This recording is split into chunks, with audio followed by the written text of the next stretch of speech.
Hey everybody, welcome to Joe's Hot Takes 25.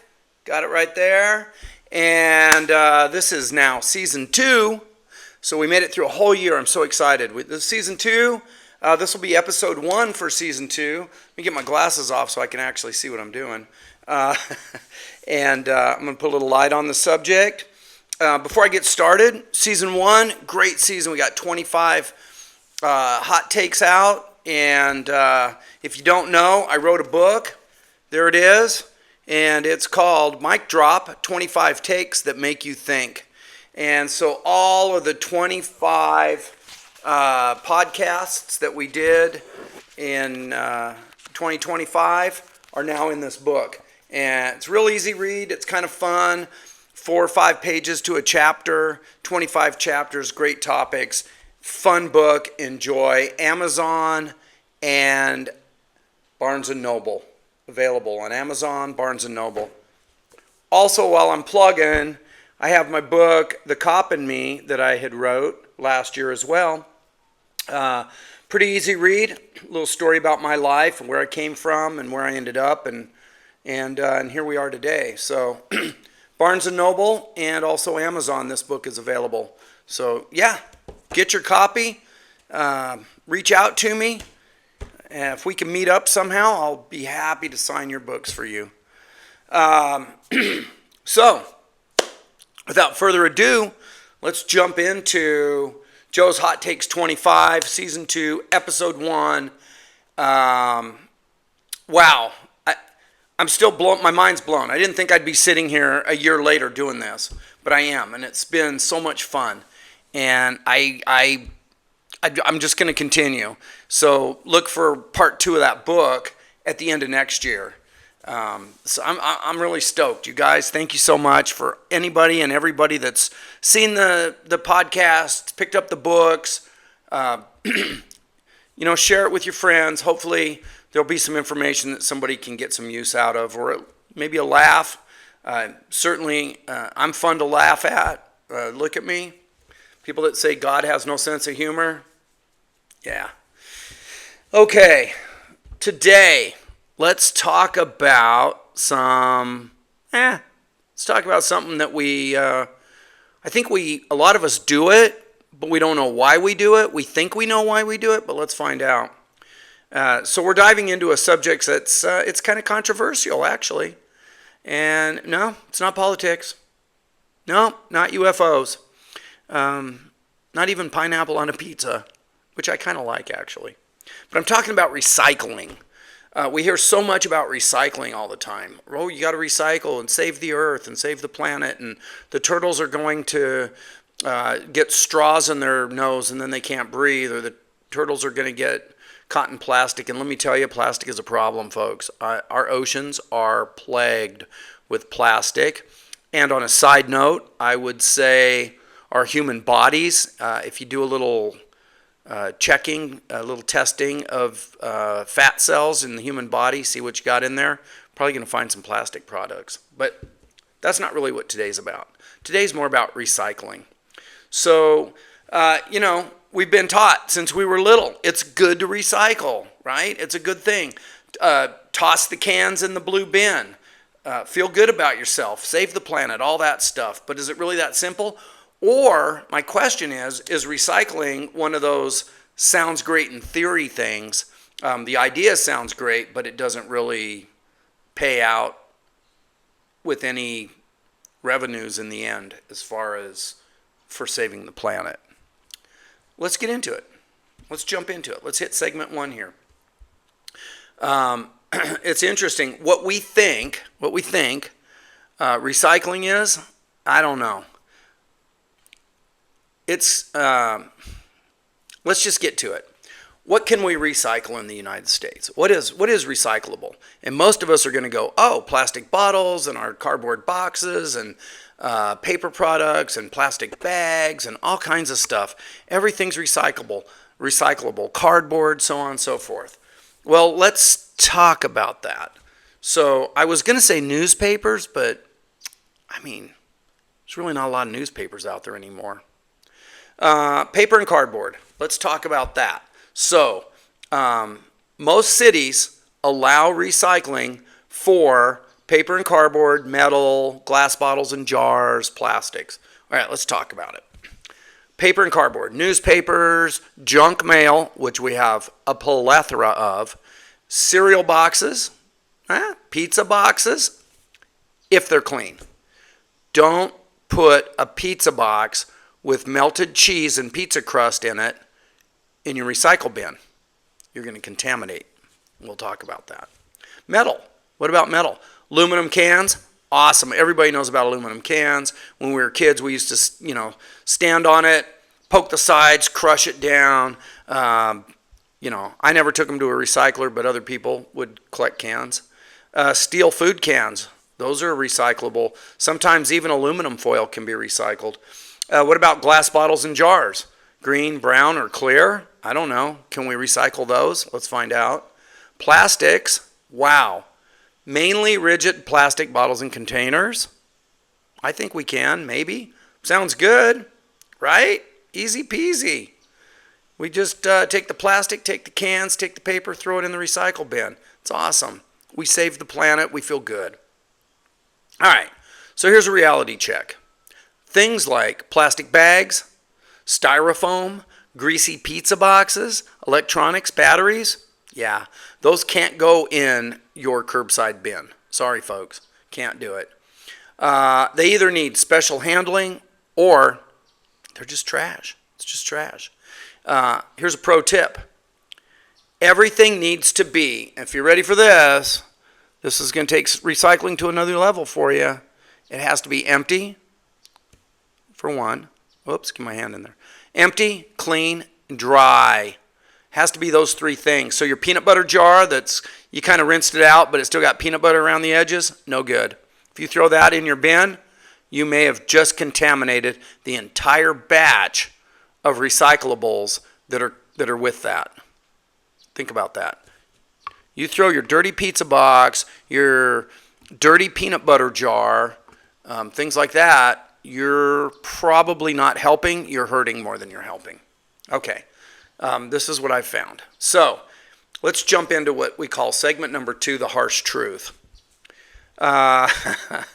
Here's where the hot take comes in, all right? We think we're saving the world with our recycling bins, but are we? The data says not so much. Not really. Are you ready for this? Only about 21% of U.S. residential recyclables, 21% of residential recyclables are actually getting recycled. 21%. That means the other 79% that we threw in the trash became trash and or contaminated so much of the other product that they can't salvage it. For plastic, the number is even more brutal. We think plastic, that's easy. Throw it in there, melt it, reuse it. Doesn't work that way. Only 9% overall of the plastic is recyclable. And some are even reporting that number is actually 5 to 6%. That means over 90% to maybe 95% of the plastics that we throw away thinking that they are recyclable are not. Or they're contaminated. Okay, that means, right, the majority of the stuff that we toss into the blue bin doesn't actually get recycled. It gets burned, buried, or shipped overseas. Used to be a big deal to ship overseas. I think even China, who was taking our trash for a long time, kind of just one day said, you know what, we're kind of done taking your trash. We have plenty of our own. So they're not taking it. I know that it does get shipped to other foreign countries, India and some other countries. They will take the trash. They try to cipher through. They reuse and recycle, but in a much different way than we do.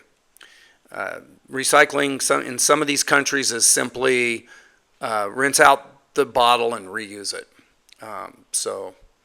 Okay, so why? Well, contamination. That's almost the number one reason. The big reason, contamination.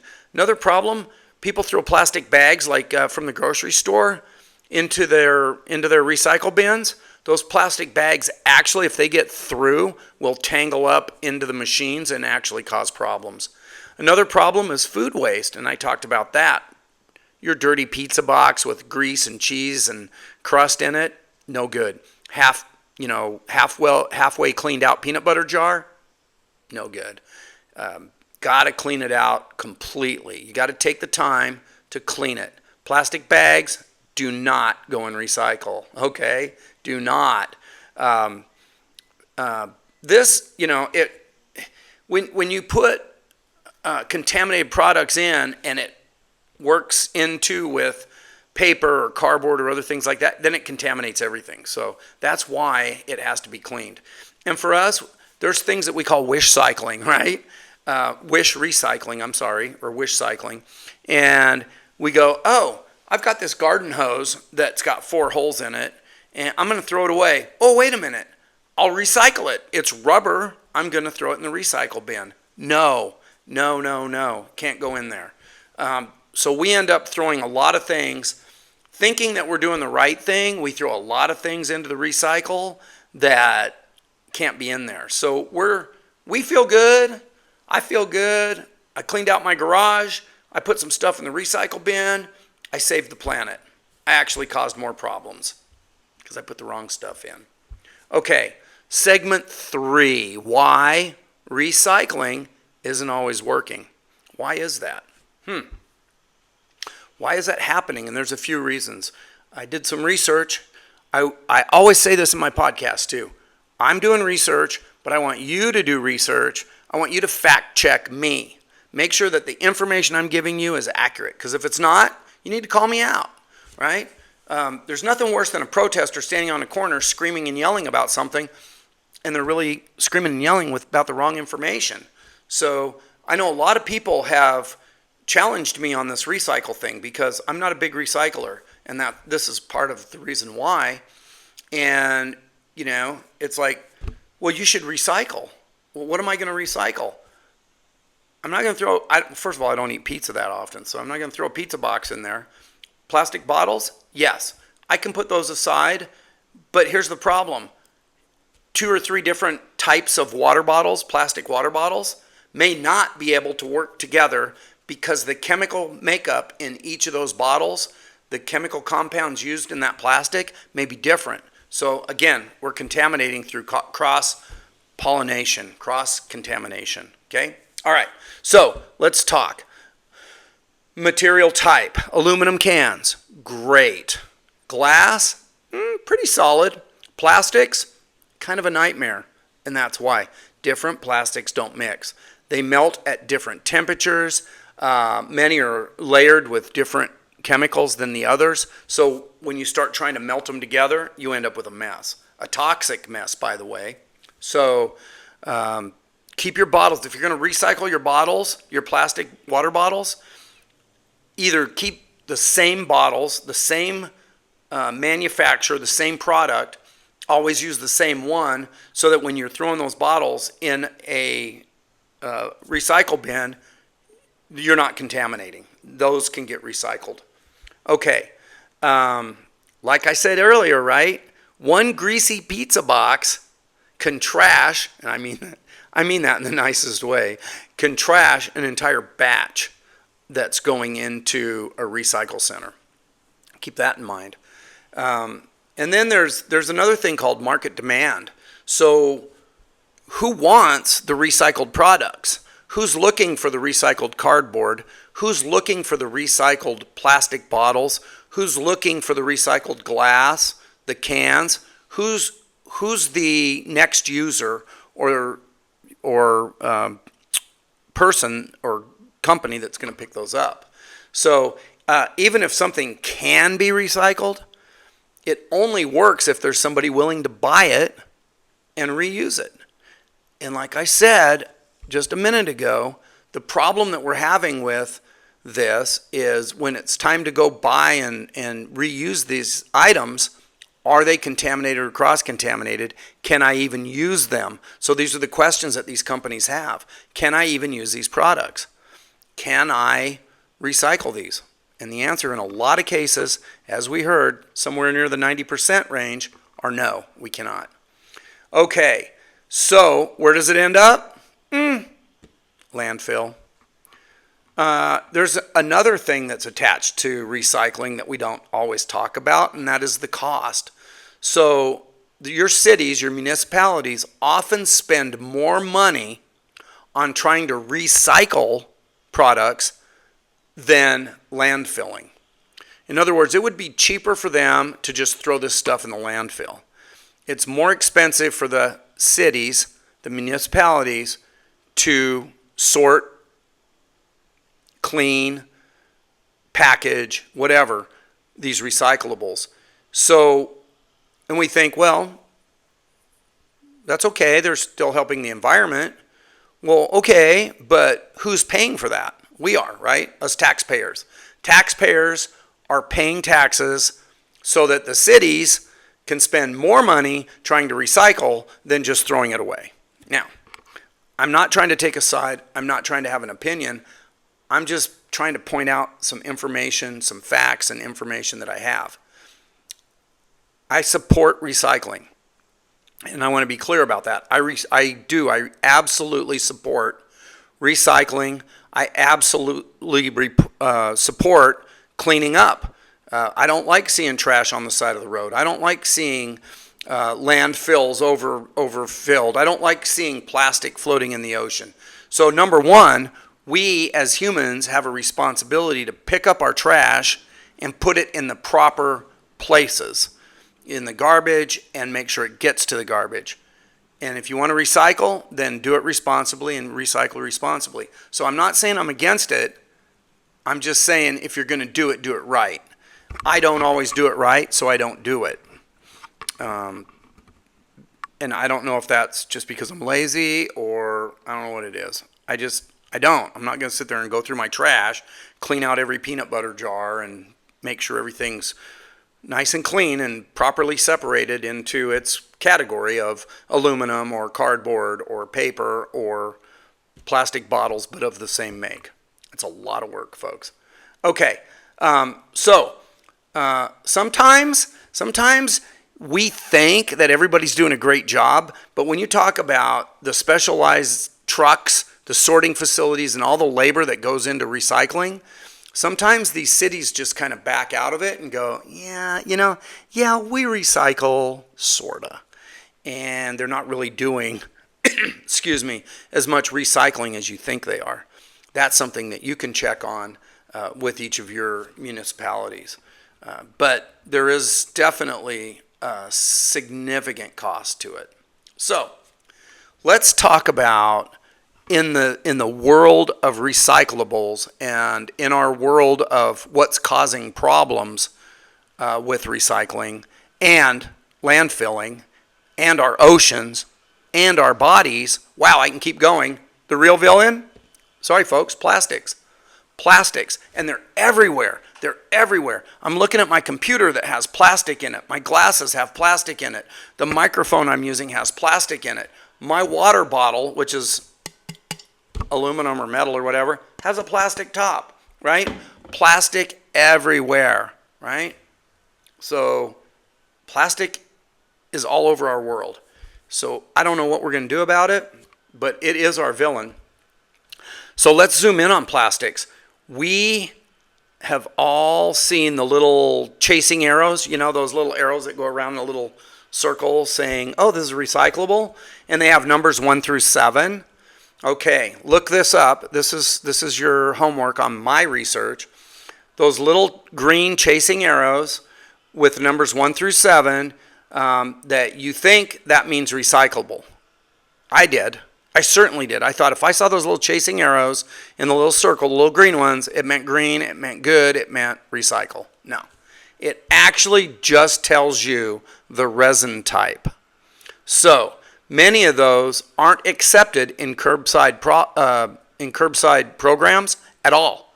So some of those, what you think are recyclable with those chasing arrows, they're not even, you can't even leave them on your curbside. They're going to get separated out and discarded in the landfill because they can't use them. Scary, huh? And different plastics, like I mentioned a minute ago, cannot be mixed. They can't be mixed. They degrade after recycling, and they sometimes leach harmful substances when reprocessed. So these plastics are toxic. So reusing these plastics and the process that goes into recycling that plastic to use it again, put it back on a store shelf, can be equally or more harmful to our planet than just throwing the thing away. So maybe it kind of goes back to how do we stop using plastics? That might be something. They're expensive, they're messy, and here's the bottom line, folks. From what I can find, plastics, they're just not worth it. Don't even try. Fun fact, the U.S. used to ship, and I say used to because they don't anymore, used to ship tons of plastic waste to China to deal with it. But in 2018, China said, nah, we're done. Since then, we've been scrambling here in the United States to figure out what to do with our mountains of plastic. And guess what? Here's the spoiler alert.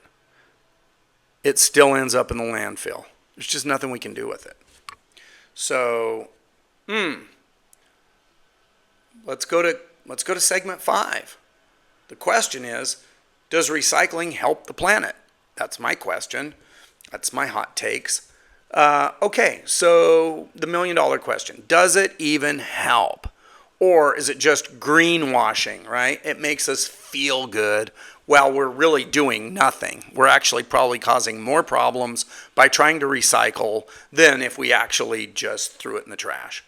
But it makes us feel good. We're doing something good. We're trying to save the environment. So that's the facade. That's the mirage that you see out there, that you think you're doing something good. Okay, so there's some truth to this, though. Here's the answer.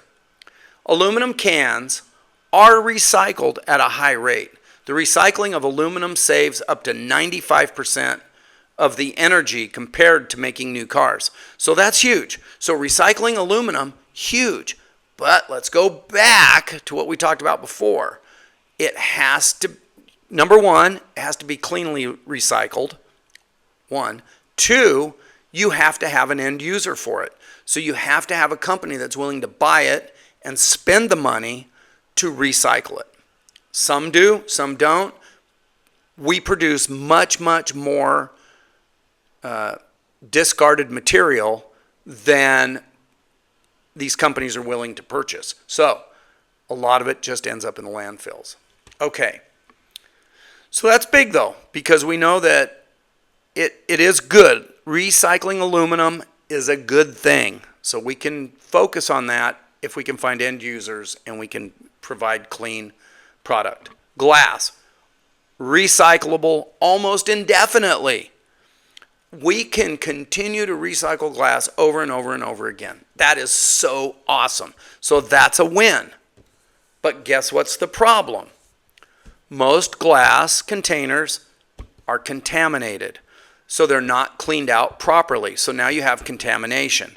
So when you have if you have a glass jar that has some sort of food residues left in it, and that glass jar is broken in the collection with 500 other glass jars, you've pretty much ruined the whole batch. So clean your jars if you're going to throw them away. And the other problem, transportation and handling of glass products is pretty tricky. So it's costs a little bit more money, but it can be done. Aluminum, yay. Glass, I'm going to give it a yay.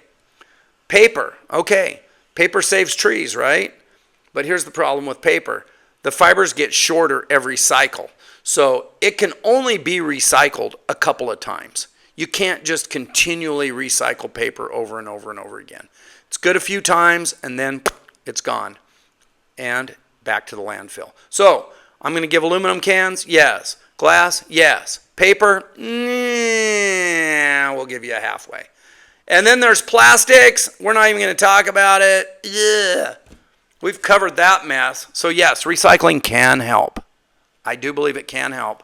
But reducing and reusing becomes first for one reason. It's far more effective to reduce consumption of plastics, glass, all these other things, and reuse them. Clean them out yourself and reuse them. That's recycling. That's home recycling. Clean out those jars, use them again. Man, baby food jars.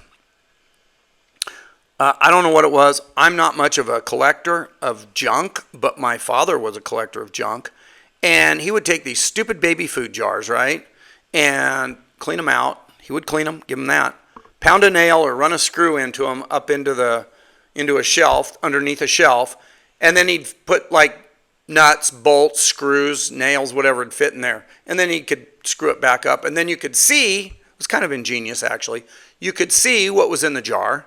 And if you needed a screw, you could go, oh, right here is a screw, and then pull the jar down. Cool. He was recycling and didn't even know it. Yeah, he'd probably be upset that he found out he was doing something good. Okay. So what can we actually do? And this is segment 6. The question is, what can we do? So, we've been hitting you up with a bunch of doom and gloom and yuck. All right. First thing we can do. Reduce. Avoid single-use plastics. Bring your own bags to the grocery store. We're in Puerto Rico. We live in Puerto Rico part of the time. In Puerto Rico, if you want bags, they're 10 cents a piece. They make you buy them. So we walk around. We've got these bags, these really nice bags that we reuse over and over and over and over again. That's what we need to do. There's nothing worse than seeing plastic bags flying down the street. It just drives me nuts. It's wasteful, it's expensive, and it does not help our environment. So please, I don't like putting opinions in, but I'll give you this opinion. Stop using plastic bags at the grocery store. Take your own bags. It's okay. Take cloth bags or take, stronger plastic bags that can be used over and over again. Okay. I'll get off that soapbox. And another thing is, watch out for this junk packaging that they take a toy or something and they wrap it in all this hard plastic and cardboard that you have to have a knife, scissors, and maybe pliers to get the thing out. Stay away from that stuff, because that is another problem in our recycling programs and a problem with filling our landfills. All right. So reuse smartly, right? The glass jars, I just talked about it. Clean them, use them. Cloth bags, awesome. Keep using those. Stainless steel bottles, use it. You can keep using it over and over again. Did you know if you use a water bottle, a plastic water bottle that I buy at the store, if I drink my water and then I go, you know what? I want to do a responsible thing. I'm going to reuse it. So I refill it, put it in the fridge, use it again. And that's okay. And I can do that a couple of times. But when you start doing that, and you do the research on this, I want you to fact check me. When you start doing that after several cycles, that plastic actually starts breaking down. And guess where it goes? Yeah, right into your body. So if you want to have plastic pieces of residue in your body, okay, keep using it. But I'm saying go for the metal. Okay. Now, what else can we do? Recycle properly, right? I mentioned it. We'll beat this horse to death. Clean your recyclables. Do not bag them, but maybe your city asks you to. When we're in Puerto Rico, people put a bag outside and put all their plastic bottles in it and their cans and stuff like that. That way, and it's a clear plastic so they can see. And if they have things in there that don't belong, the recycle crew won't even pick them up. So that's how they recycle here. Probably what we should do too, instead of the blue bins. It's pretty smart. That way they can see what they're picking up and they don't get the contamination. But if you're gonna recycle, do it responsibly. That's all. And then skip this wish cycling thing, right? Don't go, well, I think I can recycle this, so I'm just gonna go ahead and throw it in there. All you're gonna do is cause problems. So please don't do it. Just make sure that it's a recyclable product before you throw it in the recycle bin. And then, like I said, be careful with your plastic water bottles. Those are meant for single use. You can use them a couple times, but remember that you can get bacterial growth in them, and worse, microplastic leaching. That microplastic leaching is the stuff that gets in your body. Yuck. All right, here we go. I'm going to give you some closing thoughts. I'm going to wrap this project up. This is season 2, episode 1. Super excited. Thanks for tuning in. Okay, so what's the hot take? Well, recycling isn't the superhero that we were promised. It's more like a kind of a sidekick, and not even a good sidekick. It's helpful, but it's not really saving the day on its own. It's not really doing anything significant to help us. The real solution is just using less in the first place. So reuse what we can. We talked about it. And if you're going to recycle, do it properly. That works. Proper recycling works, but it's not going to work if we don't do it right. So, as always, don't just take my word, right? Do your own research, ask questions. Most importantly, don't fall for that feel-good myth about, whatever it is without checking the facts. Check the facts. Fact check me. I want you to. That's all for today. Thanks for tuning in to Joe's Hot Takes 25, Season 2. Stay curious. Always stay curious. Ask the questions. Ask those questions, folks. And do your fact checking. Can't say that enough. And please, please, everybody, be kind to one another. It's so important. Just be kind to one another. And guess what? I will see you next time on Joe's Hot Takes 25. Be well.